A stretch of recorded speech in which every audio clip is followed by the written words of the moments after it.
సయ్యద్ సాహెబ్. అరే ఏ క్యా బాత్, రోషనారా బేగం. దగా, మోసం, పచ్చి దగా, పచ్చి మోసం. ఏ అలా చిందులు దొక్కుతావెందుకు? నువ్వు నన్ను విడిచిపెట్టినా నేను నిన్ను విడిచిపెట్టను. ఆనాడు వివాహం ఆడి ఈనాడు విడిచిపెట్టాలని చూస్తున్నావే, ఇదిగో మన పెండ్లి ఉంగరం. ఆ ఉంగరం అవతల పారే. నీ పీడ నా పీడ వదిలిపోతుంది. రంగ్ వంగ్ జంగ్ డింగ్. అరే మోసం, దగా, ఆ మంత్రం చెప్పిన వాళ్ళని, ఆ మంత్రాన్ని చంపేస్తాను, పోచేస్తాను. వెళ్తున్నాను. ఇదిగా ఇదిగా నువ్వు అసలైన దెయ్యానివైతే నీకు దెయ్యం దుస్తులు కూడా ఎందుకు? పోదబో. మాలిక్, ఇంతవరకు నేను పడిన శ్రమకు తగిన ఫలితం లభించింది మాలిక్. బాగ్దాదు పట్టణంలో ఉన్న దౌల స్నానఘట్టానికి అందమైన ఆడపిల్లలు తండోపతండాలు వస్తున్నారు మాలిక్. శభాష్ నవాజ్, భలే. మనలో కొంతమంది ఇస్మాయిల్ నాయకత్వం కింద బాగ్దాదు వెళ్లే ఏర్పాట్లు చేయి. ఎందుకు మోసం చేయాలి? ఏమయ్యా సాగు సాహిబు? చెప్పక ముఖ్యులు సభా చేసి 3 తరగతి ఒకటే తెచ్చాను నేను. ఇప్పుడు నిన్ను కుండలో పంపించి పాతేస్తాను. దెయ్యానికి బియ్యానికి తేడా పెట్టు. కుండలో పెట్టి మూత వేయచ్చు, పైన పెట్టచ్చు. నీకు మంత్రోచ్చారణ సరిగ్గా రాకపోతే నా మంత్రం నీకు ఎలా పనిపిస్తుంది అనుకున్నావు? నాకు రాకపోబట్టి రంగ్ వంగ్ డింగ్ డంగ్. ఇదేనా నీ మంత్రం? ఇది మంత్రమా తాషా వాయింప? నీకు తెలియదు, నువ్వు ఊరుకోరా. నాకంతా తెలుసు. హుజూర్ మీకు ఏం తెలుసు హుజూర్? అనవసరంగా దీంట్లో తలదూర్చకండి. దీంట్లో తలదూర్చారంటే మళ్ళీ మీ తల చూద్దామని నాకు అనిపిస్తుంది హుజూర్.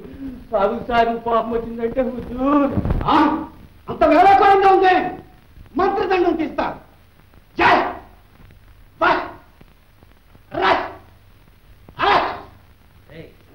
మనం ఇచ్చిన డబ్బెట్టి బాగా మేకలో కోళ్లు తెచ్చుకుని పొలవ తినట్టున్నాడు రా.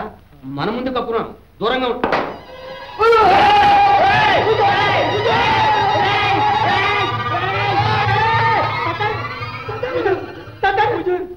కాదు పైకి ఏడు పైకి ఆకాశం పట్టు లుక్కు పెట్టు కుర్చీలేవు. అరే చాలా అరే ఆకాశం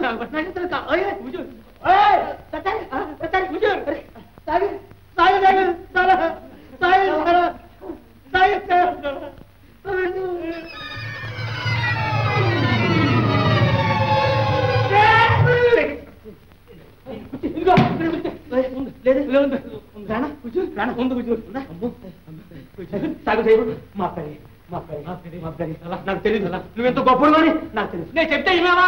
ఆయనతో పట్టుకోవాలి. ఎవరు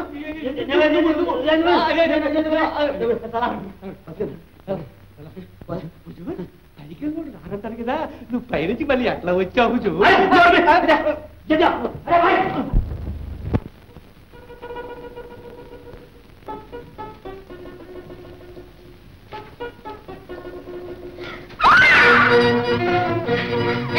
ఎవరు ఎందుకు వచ్చావు?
सलाम साहबा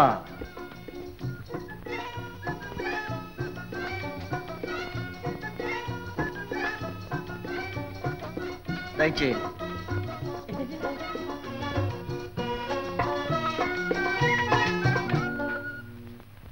తర్వాత ఏం జరిగింది? అంతలో ఒక యువకుడు వచ్చి మమ్మల్ని రక్షించాడు. మేము చూస్తూ ఉండగానే ఆ దొంగలకి కాలికి బుద్ధి చెప్పేలాగా చేశాడు. కానీ పాపం అతని కాలికి దెబ్బ తగిలి కుంటుతున్నాడు బాబా. నిన్ను కాపాడి నిజమైన రాజభక్తి వెల్లడించాడు. అతన్ని మేము చాలా మెచ్చుకుంటున్నాం. నువ్వు మెచ్చుకుంటే లోకం నిన్ను మెచ్చుకుంటుందా బాబా? నన్ను కాపాడిన ఆ వీరుడికి తగిన బహుమతులు ఇచ్చి గౌరవించక్కర్లేదా? బహుమతులే అంటే డబ్బు పంపడమేగా. యాస్మిన్, నేను మెచ్చుకోవడం కంటే బహుమతులు పంపించడమే గౌరవమా? అయితే నన్ను రక్షించిన వీరుడికి బహుమతులు ఎవరన్నమాట. నే వెళతాను.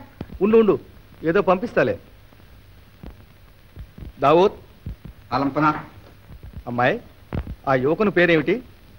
అల్లావుద్దీన్. సర్దార్ మకాంలో ఉంటున్నాడు.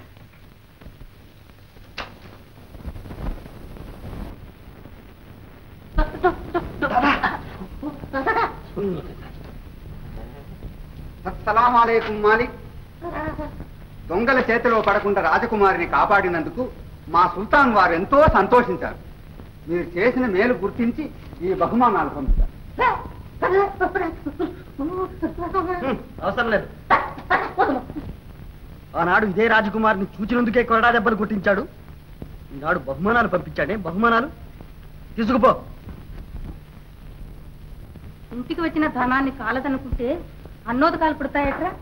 ఒక పూట తింటే రెండో పూటకు లేకుండా బాధపడుతున్నా నీ ఆగ్రహానికి ఆవేశానికి హద్దు పద్దు లేకుండా ఉంది.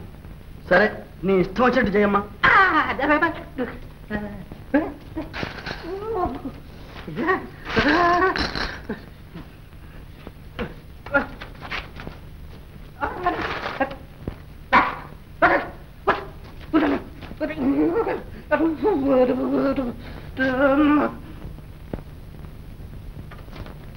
బేగం సాహిబా.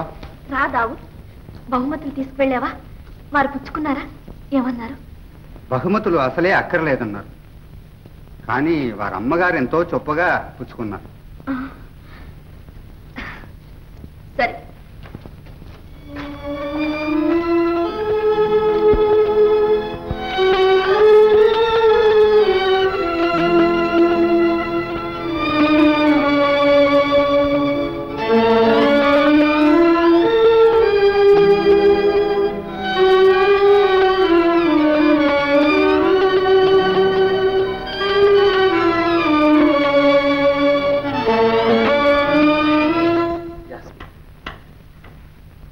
మొదటి సమావేశంలోనే యాస్మిన్ నన్ను ఆకర్షించింది.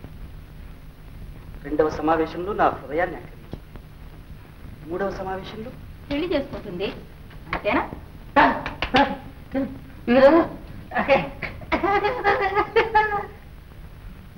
నాయన, ఇవన్నీ జరిగే విషయాలు కాదు. రాజకుమారిని ప్రేమించాను అని పొరపాటునన్నా ఎవరితోనన్నా అన్నావంటే డబ్బు డబ్బు డబ్బు నీ వేళ కూడా చాలించు. ఏమైనా సరే నేను ఆ రాజకుమారిని నిక్కా చేసుకుంటాను, లేదా ఫకీర్గా మారిపోయి మక్కా చేరుకుంటాను. ఏమిటా ఈ పిడివాదం? అమ్మా, కబుర్లతో కాలక్షేపం చేయకు. నా మీద నీకేమాత్రమైనా ప్రేమ ఉంటే వెంటనే సుల్తాన్ దగ్గరికి వెళ్ళి యాస్మిన్ అడిగిరా, లేదా నా మీద ఆశ వదులుకో, అంతే. సరే నీకోసం ఏమైనా చేస్తా.